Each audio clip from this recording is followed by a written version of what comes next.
KTP nggak ada, duit ada. Agak benar ya. KTP nggak ada, duit ada. Ini biasanya untuk pendampingnya ditinggal aja. Saya suka bercanda. Kalau nggak bercanda nanti saya cepat keriput. Karena usia udah nggak muda lagi kan.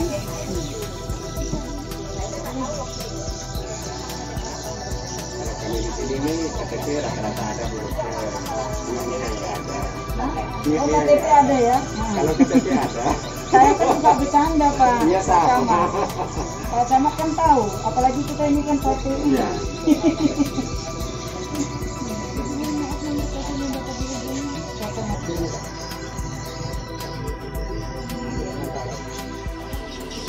Orang pendatangnya gimana? Orang pendatang kalau orang pendatang kita memang arahkan ke sini dulu. Jadi dari mana-mana masuk, apalagi di penginapan kita sudah instruksikan. Kalau ada yang mau menginap, lapor dulu di posko dulu. Kita data. Untuk direpit, kita Marau kemarin ini ada satu lagi reaktif Marau. Oh, jadi kan begini broker. Kita punya data ODP kita di sini sebenarnya kan ada 5. 9 ya, yang terbaru 9. Oh, yang terbaru 9. Ya, yang 5 kemarin kan sudah selesai. Yang selesai. Ini kan belum selesai kan? Ya, nah, nanti kalau bisa tuh yang kita mau coba lah. Yang untuk rapid untuk yang ODP gitu. Jadi kita mau tahu kalau di ODP yang level kecamatan ini, kalau kita rapid gimana hasilnya? Oh iya. Berarti kan sampel lah istilahnya. Iya, jadi sampel dulu. Manis mata juga sama kita minta seperti itu. Karena manis mata, karena ini strategis ya, Eropa. Iya. Juga di sini ada perusahaan tambang, di sini ada perusahaan lain juga. Terus mobilisasi ekonominya juga di sini cukup cukup ramai. Nah, terus kemudian diapit lagi daerah Marau yang sekarang sudah kena. Kemudian daerah perbatasan Manis Mata. Nah, jadi saya pikir Eropa harus di ini juga direpit untuk yang ODP-nya. Yang datang dari luar. Oh, yang datang dari luar. ODP semua ya. Luar Kalbar 28 hari. Terus nanti untuk yang mereka ada gejala itu nggak pakai itu ya, langsung PDP tuh yang dari luar. Yang dari luar ya? Iya, langsung PDP. Yang ada gejala langsung PDP statusnya. Dan kalau bisa, kalau memang ada itunya, ada klaim punya rapid test yang tersisa, misalnya ya, jika memang ada kasus yang bergejala, segera aja ambil rapid. Gitu. Yang dari luar, ini bisa, kalau bisa disuruh tunggu. Kita baru dapat yang 5 itu. Iya. 5 dari dinas. Kapan nanti kan? Karena ada kirim nanti untuk yang 9. Sekarang 9. Terus untuk pengawasan ODP-nya sekarang gimana? Sistem puskesmas dengan masyarakat, dengan gugus terkait lah dalam pengawasan ODP. Kita gini Bu, kita kerjasama dengan lintas sektor, terus dengan perangkat desa, yang bersangkutan bikin surat pernyataan siap isolasi diri. Yang sementara itu yang sudah kita laksanakan. Dan mereka tetap kita patuh isolasi diri. Ya, isolasi diri patuh. Dan ini kita libatkan termasuk lintas sektor ya, kepolisian. Dan arti ya mereka lebih ketat ikut memantau. Selain dari kita kan SOP-nya yang kita dinas kesehatan gunakan. Terus untuk memantau kesehatan mereka gimana puskesmas? Jika ada keluhan, Ongkol ya? Iya, ongkol. Iya. Berapa tiap hari kah atau berapa hari sekali? Tergantung mereka kalau ada keluhan. Kalau mereka ada keluhan, mereka lapor. Kalau mereka tidak ada keluhan, kita dari juga kitanya? Ya, dari kitanya dipantau. Kita kan kerjasama dengan perangkat desa setempat. Jadi perangkat desa juga untuk memantau. Jika misalnya yang bersangkutan ada sakit, misalnya yang bersangkutan lewat keluarganya ke perangkat desanya begitu. Jadi komunikasinya ini lewat semuanya berjalan. Terus itu bagaimana tanggapan masyarakat terhadap COVID ini sendiri, terutama mereka yang diisolasi atau yang diisolasi kan itu ya ODP. Jadi kan belum lagi kita bicara PDP-nya nanti. Gimana tanggapan masyarakat sendiri? Ini sejauh yang kita lihat sih, sejauh yang kita pantau, sebenarnya mereka patuh. Artinya ada nggak diskriminatif atau apa ya stigma yang beredar ketika itu ada orang ODP tuh, terus lalu pengawasannya itu bukan pengawasan kekeluargaan, tetapi pengawasan itu lebih daripada curiga ya, terus menjauh ya, terus membuat stigma nggak ada ya. Kalau yang itu sih stigmanya nggak ada, karena memang kita dari 9 desa kita sosialisasikan semua. Ada memang bahkan di desa Air Durian Jaya itu pada waktu itu mereka dengan sadar sendiri bahkan bertanya dengan kita kecamatan ini, bagaimana kalau ada anak kami misalkan seperti yang tertunda dan sebagainya. Memang mereka menyadari itu, bahkan mereka membuat tempat tersendiri di rumah dia sendiri. Jadi dengan sadar saja di sini. Memang ada beberapa yang kadang-kadang yang paling anak-anak itu, tapi itu pemantauan kita selalu. Isolasi mandirinya, isolasi mandirinya bagus. Jadi pengertian masyarakat itu bagus. Karena memang kita libatkan perangkat desa, kita undang, kita berikan komunikasi yang cukup pada mereka sehingga mereka di posko mereka. Komunikasi ini tidak putus ya. Itu. Jadi yang paling penting itu memang itu. Yang paling penting adalah edukasi dan komunikasi.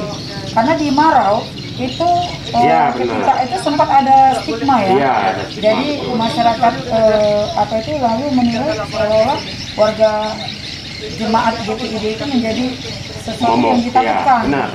Nah, itu di Kecamatan Erupat itu kita sampaikan Bu Dokter. Jadi berbicara kebetulan di Marau ada yang bersamaan dengan Ibu DS yang kemarin seperti yang disampaikan Ibu dokter ini, tapi di sini puji Tuhan kita sampaikan dengan warga dan kita jangan panik.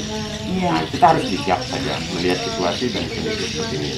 Dan ketika memang terjadi di Marau, mari kita serahkan ke pihak aparat, pihak yang berwajib adalah ini kesehatan.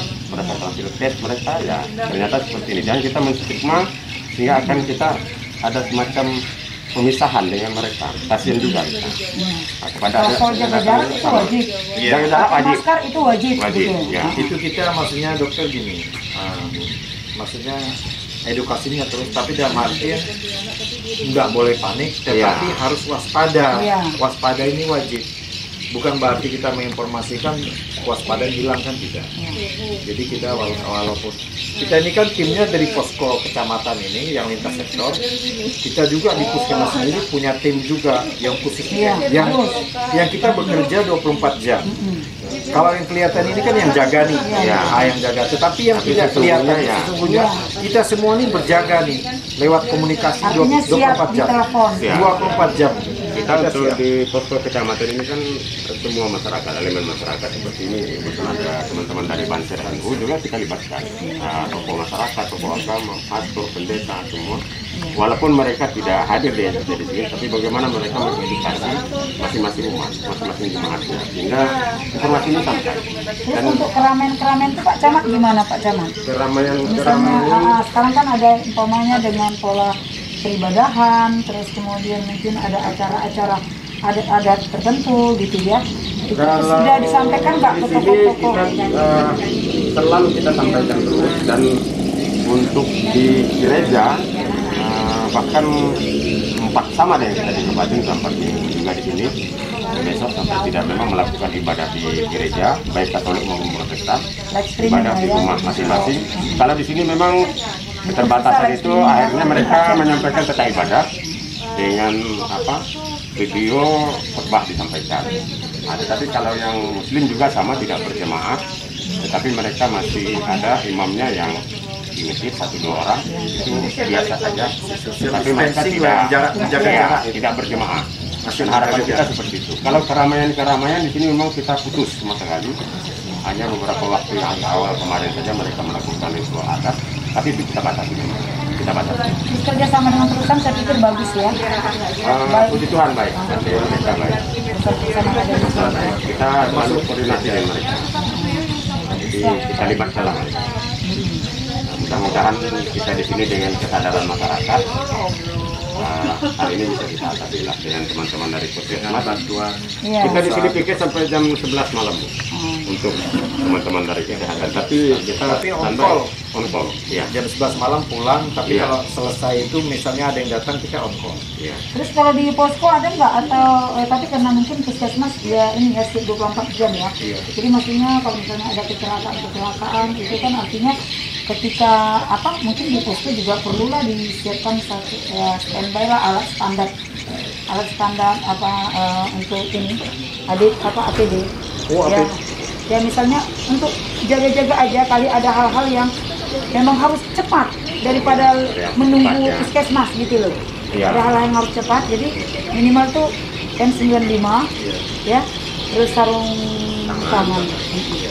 Nah, ini yang menjadi kita di posko kecamatan memang kita belum siapkan karena memang bisa disiapkan lah beberapa. Kadang-kadang kan gini, kita nggak tahu tiba-tiba ada orang yang ini ya pasti entah kecelakaan atau apa, kita Ya. nggak tahu ini orang terpapar atau bagaimana gitu.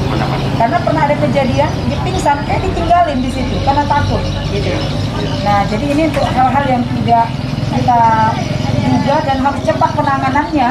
Misalnya dia memang harus cepat membutuhkan bantuan, kan kalau nanti nelpon puskesmas, nunggu puskesmas Iya, lagi kan lambat ya. Nah, sebelum bisa dibawa ke pelayanan puskesmas, bisa ditanganin segera gitu. Jadi supaya di posko ini disiapkan lah gitunya, masker N95 sama sarung tangan. Itu udah cukup standar lah. untuk saya kira sih untuk di posko ya ini masukan juga buat kita ya. Memang kita belum mempersiapkan ini yang standar ini. Karena biasanya kan ketika berjalan itu kita kalau ada keluhan tetap kita arahkan. Ya kita arahkan Ke puskesmas. Karena kita Tapi- puskesmas juga menyiapkan satu tempat khusus kalau yang untuk Ada Terduga kasus-kasus ini yang apalah kalau daruratnya lah ya. Tapi memang pendapat Pak Kapus ya, Kita yang sifatnya insidental ya. Ini karena contoh yang pernah terjadi di sini ada yang meninggal, ya memang dia bukan ini karena keracunan saja, minum dia. Pak dokter kebetulan datang ke rumah kita ini bagaimana penanganan? Sekarang sesuai SOP saja. Iya. Dan mau tidak mau memang menggunakan standar pengamanan gini lengkap kemarin. Contoh lah misalnya tiba-tiba ada lah orang yang datang ke sini tiba-tiba sesak napas gitu Iya. kan. Lalu kan apa kita berani langsung megang atau membiarkan dia tergeletak-geletak dulu? Iya. Kalau di luar negeri begitu dia tergelepar-gelepar yang di tempat yang sudah kasusnya tinggi kayak di Itali, asal sudah ada menggelepar-gelepar dibuang. Kadang berani ini langsung pakai ini masukkan plastik dibuang. Itu karena sudah memang pasti itu COVID dia dianggap gitu. Nah. Padahal belum tentu kan? Iya. Tapi kan udah ribuan orang Iya, dianggap ribuan, COVID lah itu. itu udah Karena kan udah ribuan orang kan. Ribuan. Nah, status darurat. iya.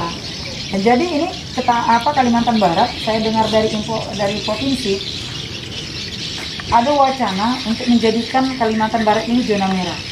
Berarti akan diberlakukan PSBB. PSBB. Iya. Kenapa? Karena yang terbaru yang terkonfirmasi itu ada 8.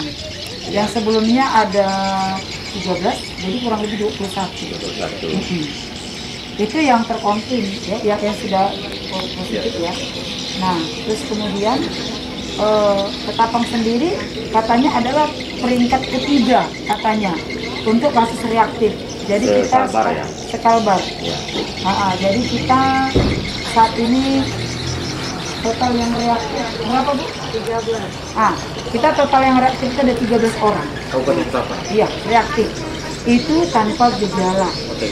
Nah, sekarang ini kan sesuai dengan peraturan dari gubernur, OTG kan sudah nggak ada. Jadi siapapun itu sudah masuk ODP. Nah, itu. Jadi memang kita harus lebih meningkatkan kewaspadaan.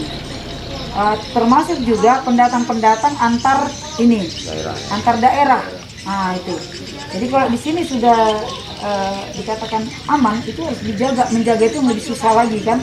Jadi memang perlu kerjasama dan terus-menerus mengedukasi, mengajak masyarakat untuk proaktif gitu. Karena kalau kita lengah merasa kita sudah aman, nah kita nggak bisa kontrol lagi. Kalau udah satu kena repot kayak kami ini, repot banget ya.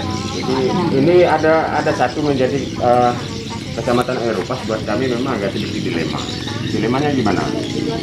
Kita bukan kecamatan yang berbatasan ya, sehingga memang ketika pos terpadu ini akan terjadi pos terpadu di Kendawangan dan di Manis Mata. Iya.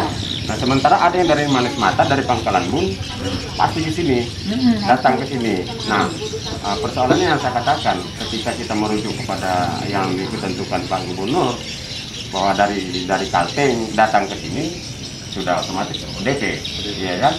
Nah, itu 28 hari? Iya, seperti kemarin mereka masih bisa sampai di sini. Ada tanya kebetulan mereka kan Balai Riam, pemeriksaannya lengkap kan nih? Cukup Pak. Nah, tetapi juga tidak dibekali dengan dokumen yang cukup. Kalau kita di sini kita juga sertakan dokumen, sudah dilakukan pemeriksaan di sini. Nah, artinya kan lolos dari Manis Mata. Nah, dilema buat kita di sini nih. Jadinya seharusnya kan di Manis Mata sudah pintu masuk sebenarnya. Iya. Nah, ini yang terjadi di sini. Nah, apakah dalam konteks yang seperti disampaikan Pak Gubernur seperti itu, lepas di Manis Mata atau di Kendawangan masuk di sini, kita tahu nih dari luar katakan, apakah kita memang yang bersangkutan bisa berstatus atau distatuskan sebagai ODP?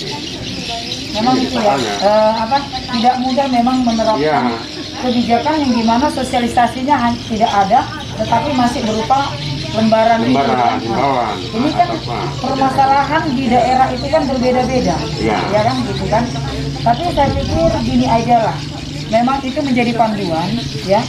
Tetapi kan kecamatan sendiri, daerah sendiri kan punya kebijakan dan cara strategis, untuk bagaimana mengantisipasi. Karena ketika itu diberlakukan ternyata ekonomi di sini macet. Nah, orang di sini kita ini juga perlu hidup kan gitu kan. Perputaran ekonomi juga harus lancar kan gitu. Nah, berarti kita di sini lebih mengutamakan itu tadilah fungsi daripada ini pencegahannya tadi.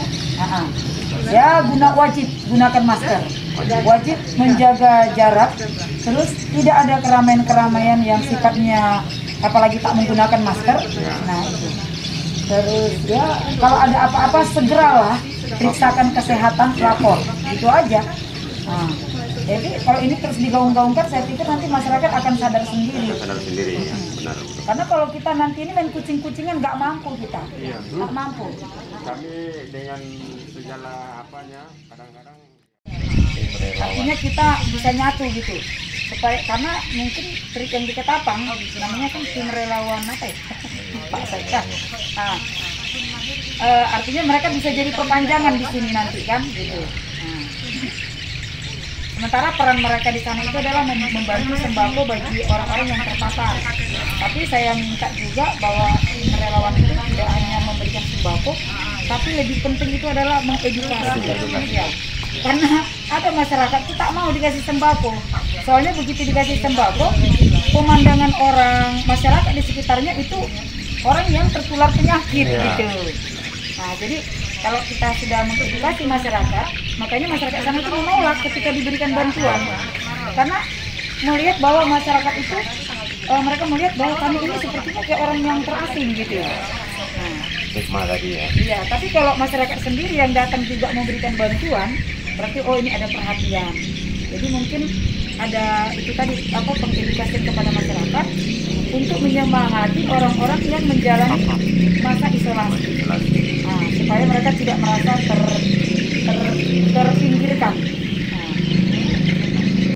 OTG yang berkelanjutan kan yang keputusan surat gubernur kan OTG jadi ODP. Ibu bilang lagi tambahan lagi yang ODP jadi PDP kalau ada gejala dia zona merah. Zona merah ini yang termasuk ibu bilang itu yang masuk Kalteng kan? Atau di luar Jawa atau termasuk Kalbar ini? Kalau zona merah kan udah jelas kan seperti Jakarta, Riau. Kalteng masuk ya zona merah ya Bu? Zona merah. Nah, masuk zona merah. Kita ini dalam kerangka wacana mau ditetapkan zona merah juga Kalbar.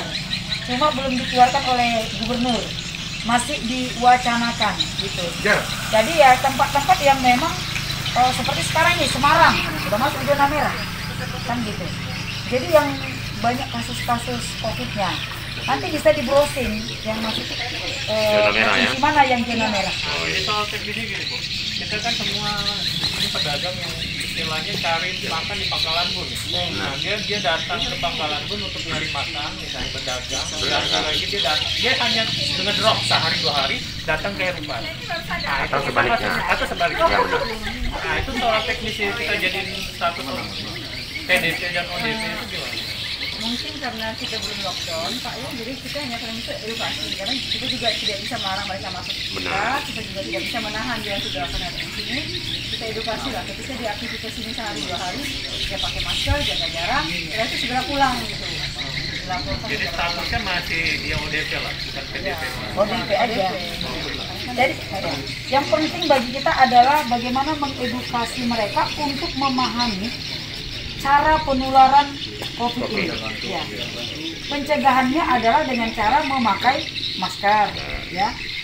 Kalau bisa mereka pakai masker itu ya pakai masker yang standar aja, gitu ya.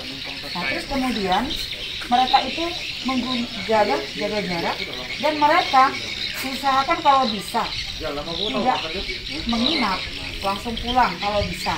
Tapi kalaupun andai kata menginap itu dalam pengawasan. Kalau perlu tuh tempatnya ya didesinfektan juga itu hotel di mana kamar mereka menginap. Nah, di situ. Jadi tempat mereka menginap ya minta pihak siapa kita atau pengelola atau kita ada kerjasama ya itu harus didesinfektan. Nah, jadi memang itu salah satu cara kita untuk pencegahan.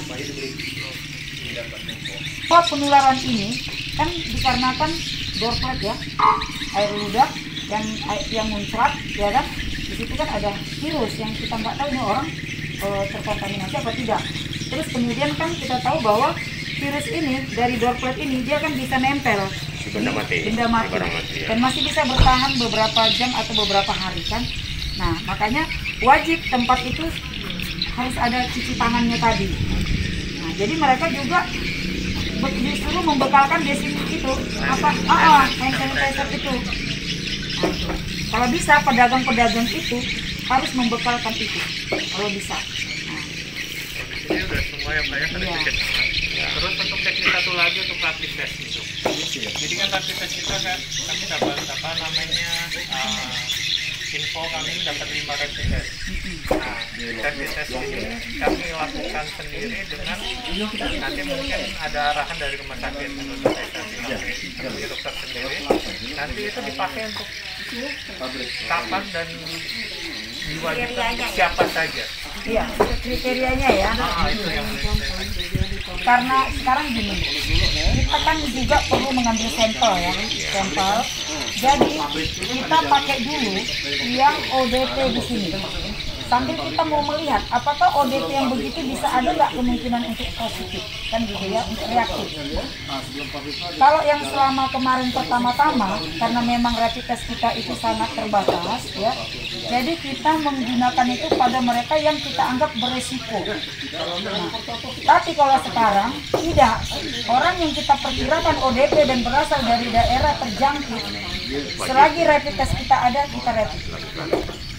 Apalagi bergejala. Jadi 5 rapid test kita silakan dipergunakan. ODP kita totalnya ada 9. Nanti kami kirim. Ada 3 yang sudah kami pantau, 3 orang. Jadi kemungkinan ada 6 orang lagi dan itu dipakai semua. Boleh. Untuk bagaimana upaya kita pencegahan. Terus kalau ada lagi stok nanti rapid yang bisa kami kasih, jika ada dari daerah-daerah pendatang terjangkit dan sedikit aja punya ada gejala, tangkap ya, coba rapid. Karena ini sebagai ini kita juga pembelajaran kita untuk mereka-mereka yang pendatang-pendatang, ada nggak kira-kira membawa itu, supaya nanti kita bisa mengatur sistem surveillance kerja kita itu lebih baik lagi gitu. Iya, artinya iya berarti ada kemungkinan mereka reaktif kan gitu. Padahal mereka datangnya sehat, tetapi mereka datang dari daerah yang zona merah. Jadi tangkap rapid.